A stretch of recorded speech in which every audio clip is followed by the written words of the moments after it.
સુગમ્ય ભારત અભિયાન અંતર્ગત દિવ્યાંગજનો માટે કઈ કઈ સુવિધા ઊભી કરવામાં આવ્યું છે?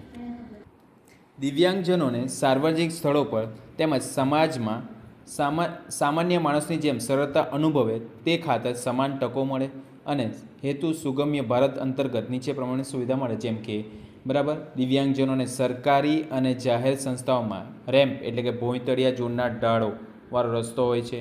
બરાબર, બ્રેઇન લિપિમાં સાઇન બોર્ડ અને એક્સેલેટરની સુવિધા પૂરી પાડવામાં આવે છે. બરાબર, દિવ્યાંગ બાળકોને ટેકનિકલ શિક્ષણ આપી તેને કૌશલ્યવર્ધક બનાવવા પર ભાર મૂકવામાં આવે છે. દિવ્યાંગજનોને જીવન વીમો, સ્વાસ્થ્યવર્ધક સંસાધનો, પેન્શન વગેરેની સુવિધા પૂરી કરવામાં. આ ઉપરાંત તેમને જરૂરી હોય તો વિશેષ સહાય પણ ઉપકરણો એટલે કે કંઈક બરાબર ચાલવા માટે લાકડી આવે તે અને ચશ્મા હોય, સાંભળવાનું મશીન, એ બધી સાધનો પૂરા પાડવામાં આવે. તેમજ દિવ્યાંગજનોને સોંપાયેલા કામનું પૃથ્થકરણ દ્વારા વિશ્લેષણ કરી તેને અંગેનું શિક્ષણ આપવામાં આવે છે. દિવ્યાંગજનોને જાહેર અને સાર્વજનિક સ્થળોએ અલગ ટોયલેટ અને બાથરૂમની સગવડ હોય છે. દિવ્યાંગજનોને વિદ્યાર્થીઓને મોબાઈલ એપથી તેમજ થીમ બેઝ દ્વારા શિક્ષણ મળી રહે તેવી સુવિધા પૂરી પાડવામાં આવે. દિવ્યાંગ માટે સરકારી અને ખાનગી ક્ષેત્ર સંસ્થામાં 4% નોકરીઓ અનામત રાખવામાં આવી છે, જે કાયદાકીય જોગવાઈઓ મુજબ છે. આ જોગવાઈઓ ચુસ્તપણે પાલન કરવામાં આવે છે.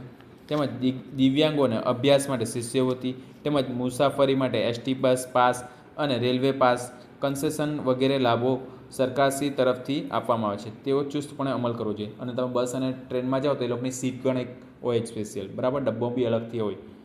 દિવ્યાંગ વિદ્યાર્થીઓને સહાયક સાધન સામગ્રી તરીકે એબેકસ, બરાબર, પછી ગણિત પાટી, calipers, crutches, audio CD, braille text book, large printer materials, શ્રવણ યંત્ર, સ્ટીક, વ્હીલચેર, કૃત્રિમ હાથ પગ વગેરે પૂરા પાડવામાં આવે છે.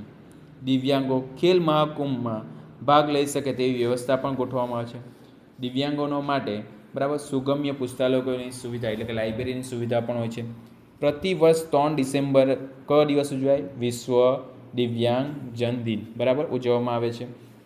ચૂંટણી સમયે દિવ્યાંગોને મતદાન કરી શકે તે માટે રહેઠાણની નજીકના વિસ્તારમાં મતદાન મથકે મતદાન કુટીર સુધી જવા માટે વાહન વ્યવસ્થા કરી આપવામાં આવે છે. તેમજ દ્રષ્ટિહીન દિવ્યાંગ નાગરિકોને ચૂંટણીનો ઓળખ બરાબર એટલે આપણે ઈવીએમની જગ્યાએ એ લોકોને બેલેટ પેપર દ્વારા મત આપી શકે છે અને બ્રેઇલ લિપિ પૂરી પાડવામાં આવે છે. બરાબર,